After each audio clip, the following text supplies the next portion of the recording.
Good morning class 8। शब्द निर्माण तुम लोग को पढ़ा है। शब्द निर्माण उपसर्ग और प्रत्यय से और समास से होता है। तो उपसर्ग और प्रत्यय तो तुम लोग अच्छी तरह समझ गए होगे। अब है समास। समास देखो तुम लोग 8 क्लास में पढ़ोगे तो ये तुम्हारा ये जो चैप्टर है ना वो 9 में भी इसी का ये अभी छोटा दिया हुआ है, इसका बड़ा रूप 9 में आएगा। और इसमें से 6 नंबर का क्वेश्चन रहेगा समास से, उपसर्ग से 4 नंबर का, प्रत्यय से 4 नंबर का। तो आज हम इसे ठीक से समझते हैं। तो समास कहते किसे हैं पहले देखो। दो अथवा दो से अधिक शब्दों के मेल से एक नए शब्द की रचना की जाती है तो उस रचना की प्रक्रिया को समास कहते हैं। जैसे हम लोग संधि में क्या पढ़े थे पिछले क्लास में, वर्णों के मेल से जो विकार उत्पन्न होता है उसे संधि कहते हैं। वही समास में क्या है, दो या दो से अधिक शब्दों के मेल से जो नए शब्द की रचना की जाती है उसे ही समास कहते हैं। तो ऐसा पूछा जाता है ना, मतलब कोई भी पूछ देगा कि समास और संधि में क्या अंतर है, तो बोलोगे वर्णों के मेल से जो विकार उत्पन्न होता है उसे संधि, और दो या दो से अधिक शब्दों के मेल से जो विकार उत्पन्न होता है उसे समास कहते हैं। अब देखो, माखन को चुराने वाला, इतना बड़ा ना लिखकर हम लोग लिखते हैं माखन चोर। राजा का महल राजमहल, राजा का पुत्र राजपुत्र, 12 है सिंह जिसके, ऐसा कभी बोलते हैं 12 सिंघा को, हम लोग तो 12 सिंघा बोलते हैं। तो यही हुआ शब्द निर्माण। इतना लंबा ना करके उसे छोटा रूप में देना। चित्र के साथ दिए गए शब्दों को पढ़िए और उसका संक्षिप्त रूप भी देखिए। माखन को चुराने वाला माखन चोर, राजा का महल राजमहल, राजा का पुत्र राजपुत्र, 12 है सिंह जिसके 12 सिंघा। यहाँ माखन चोर, राजपुत्र, राजमहल, 12 सिंघा क्या हो गया, समास का एक उदाहरण हो गया। अगर ऐसा दिया हुआ रहेगा तो तुम लोग को ऐसा लिखना पड़ेगा। अब इसका ना वो भेद भी होता है। समास का अर्थ है संक्षेपीकरण, अर्थात एक से अधिक शब्दों को मिलाकर एक कर देना। इस प्रकार किस प्रकार, दो या दो से अधिक शब्दों के मेल से नए शब्द की रचना की जाती है तो उस प्रक्रिया को समास कहते हैं। समास के द्वारा बने गए शब्द को समासिक शब्द या समस्त पद, इसे ये जो है ना माखन चोर राजमहल, इसे समस्त पद बोलते हैं और समासिक शब्द भी बोलते हैं। समासिक शब्दों के बीच के संबंध को स्पष्ट करना समास विग्रह। अब ये दिया हुआ रहेगा, इसको स्पष्ट करना। माखन चोर किसे कहते हैं, तो माखन को चुराने वाला, तो ये हो जाता है समास विग्रह।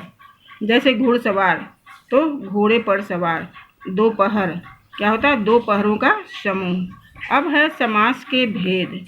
समास के निम्नलिखित 4 भेद हैं: अव्ययी भाव समास, तत्पुरुष समास, बहुव्रीहि समास, द्वंद्व समास। तो पहले अव्ययी भाव समास जानते हैं। जिस शब्द का पहला शब्द अव्यय हो, अव्यय मतलब जो कभी बदले ना, व्यय मतलब खर्च होना, जो कभी खर्च ना हो मतलब बदले ना, उसे अव्यय बोलते हैं। अव्यय या अविकारी शब्द जिसमें विकार ना आए। समस्त वाक्य में क्रिया विशेषण का काम करे उसे अव्यय भाव समास क्या कहता है, जिस समास का पहला पद अव्यय हो तथा समस्त पद वाक्य में क्रिया विशेषण का काम करे उसे अव्ययी भाव समास कहते हैं। अव्ययी भाव समास से समझ में आया ना। अब देखो अव्ययी भाव समास के कुछ उदाहरण हैं।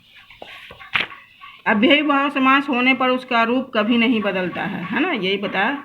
समस्त पद अव्यय बन जाता है, उसके साथ विभक्ति भी नहीं लगती है। विभक्ति समझते हो ना, कारक की विभक्ति।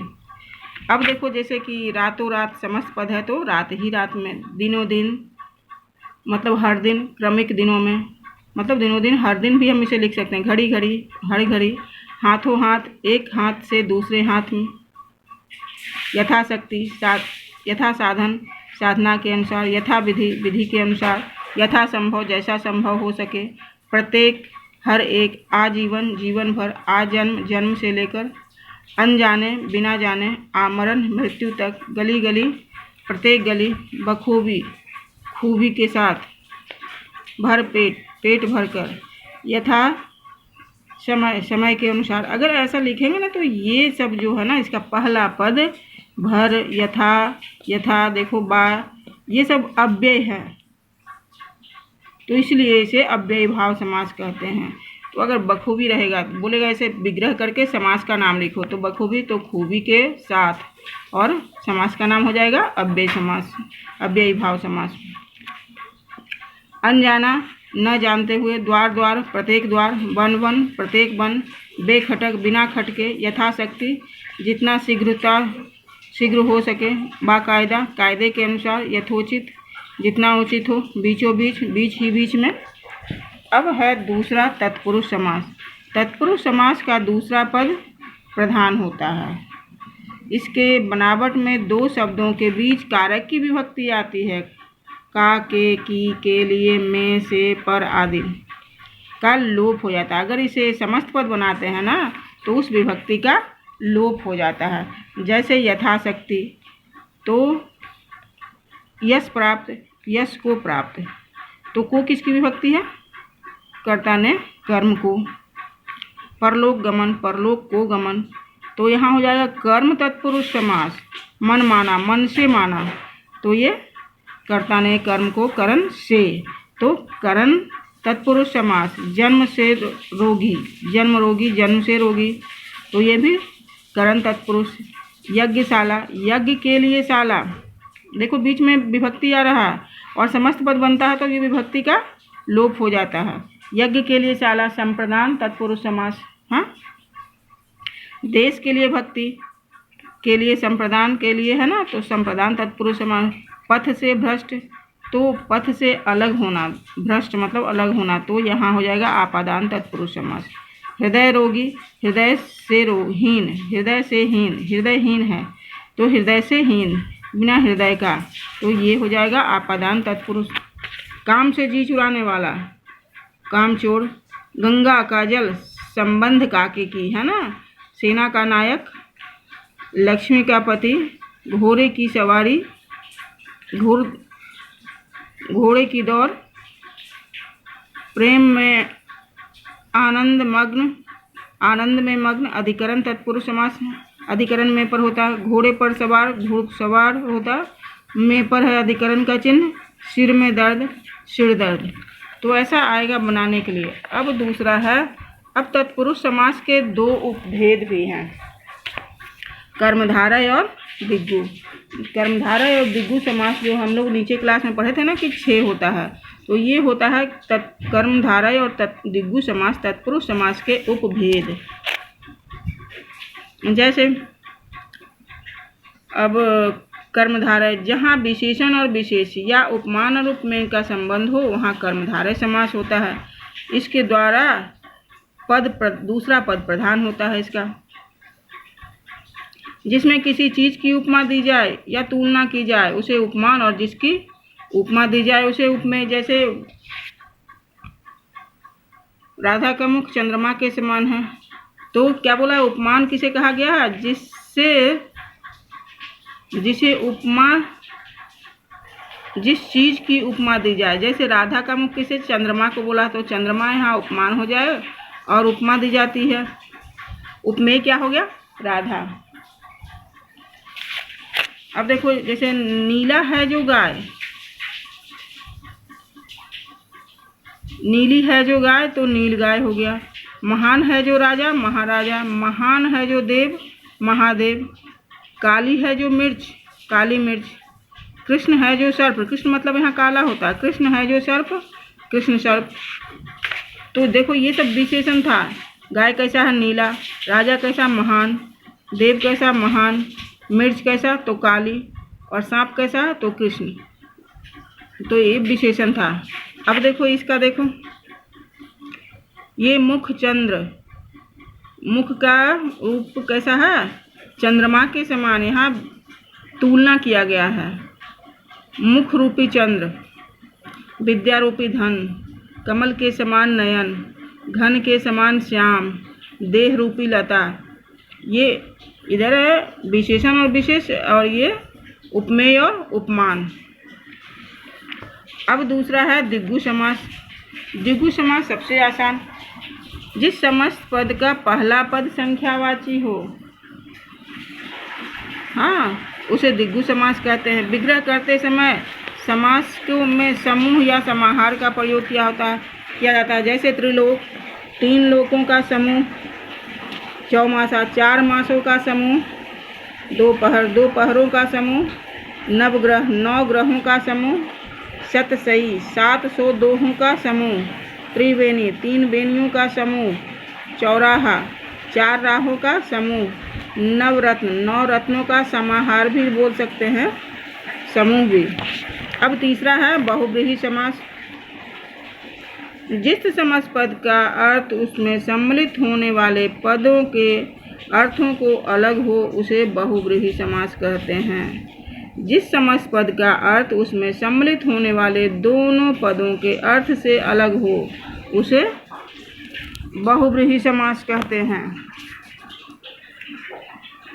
इस समास में कोई पद प्रधान नहीं होता, बल्कि किसी और का भी अर्थ का वाचक बन जाता है। जैसे गजानन, हाथी के मुंह है जिसका, तो यहाँ न हाथी हुआ न मुंह हुआ, तो क्या बन गया? कोई तीसरा पद ही प्रधान बना, क्या बना? गणेश। पीला है अंबर जिसका, तो बन गया विष्णु, अर्थात विष्णु लिखना पड़ता है। चतुरानन, 4 मुख हैं जिसके, तो ब्रह्मा। 3 लोचन है जिसके, तो शिव।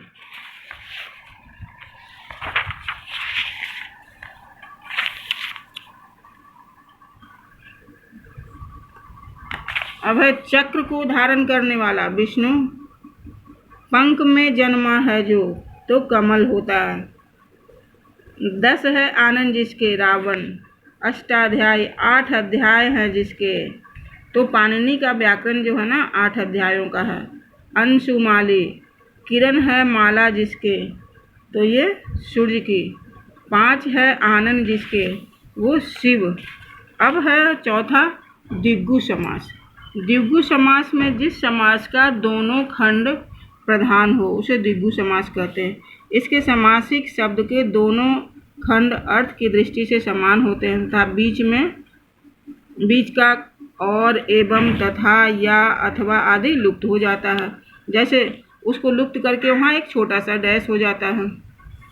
जैसे सुख और दुख, समस्त पद बना, ये और हट गया तो सुख डैश दुख। सीता और राम, तो सीताराम। जल और वायु, जलवायु। उतार और चढ़ा, बीच में डैश हुआ। तन और मन, लेना और देना। चर और अचर, माता और पिता। अब देखो यहाँ बहुव्रीहि और कर्मधारय समास में क्या अंतर है। बहुत से शब्द बहुव्रीहि और कर्मधारय दोनों समासों का उदाहरण हो जाते हैं। ऐसे शब्द बहुव्रीहि समास या कर्मधारय इस बात पर निर्भर करते हैं, उसके विग्रह पर निर्भर करते हैं। समस्त पद एक दूसरे पद में विशेषण हो या दोनों पद उपमेय और उपमान के संबंध हो तो कर्मधारय हो जाता है, और यदि कोई दोनों पदों के मेल से कोई तीसरा ही पद हो जाता है तो वह बहुव्रीहि हो जाता है। जैसे देखो नीलकंठ, नीलाकंठ, तो विशेषण और विशेष है तो कर्मधारय हो गया। नीला है कंठ जिसका, अर्थात शिव हो गया, तो ये अर्थात शिव जो हुआ, तो इसलिए कोई तीसरा पद प्रधान हुआ, तो यहाँ हो जाएगा बहुव्रीहि समास। गज जैसा मुख वाला, तो कर्मधारय। गज मतलब हाथी के जैसा, हाथी के जैसा, हाँ, तो उपमेय और उपमान है। गज जैसा, जैसे मुख वाला, अर्थात गणेश, तो ये बहुव्रीहि हो गया। अब द्विगु और बहुव्रीहि में भी कुछ समानता होती है। कभी कभी द्विगु और बहुव्रीहि में एक ही शब्द का प्रयोग होता है। इसका विग्रह करके देखने पर सरलता से अनुमान लगाया जा सकता है द्विगु है या बहुव्रीहि किस समास का उदाहरण है। यदि समस्त पद का पहला पद संख्यावाची हो तो द्विगु हो गया। यदि दोनों पद के मेल से कोई अन्य अर्थ प्रकट होता है तो बहुव्रीहि हो जाता है। जैसे चतुर्भुज लेते हैं, 4 भुजाओं वाला, तो द्विगु हो जाता है। पहला पद संख्यावाची है। 4 भुजाएं हैं जिसकी, विष्णु, तो हो जाएगा, अर्थात विष्णु आया तो बहुव्रीहि हो जाएगा। 10 आनन, तो ये पहला पद संख्यावाची है इसलिए दिग्गु हो गया। 10 है आनंद जिसके अर्थात रावण, तो ये हो जाता है बहुव्रीहि समास। देखो यही बता रहा था, समास और संधि और समास दो बिल्कुल अलग चीज़ है। कई शब्दों में संधि और समास दोनों हो सकते हैं, जैसे सज्जन सत्य और जन तो कर्मधार है, सत जोड़ जन तो व्यंजन संधि हो जाता। देवालय, देव के लिए आलय तो तत्पुरुष समास हो जाता। देव जोड़ आलय तो दीर्घ संधि हो जाता है। सूर्योदय, सूर्य का उदय तत्पुरुष समास हो जाता है। सूर्य जोड़ उदय गुण संधि हो जाता है। पीला है जो अंबर अर्थात विष्णु तो बहुव्रीहि हो जाता है। पीत जोड़ अंबर पीताम्बर हो जाता है तो दीर्घ समास होता है। अब हम लोग इतना तो पढ़ लिए, अब इसका क्वेश्चन आंसर तुम लोग को कर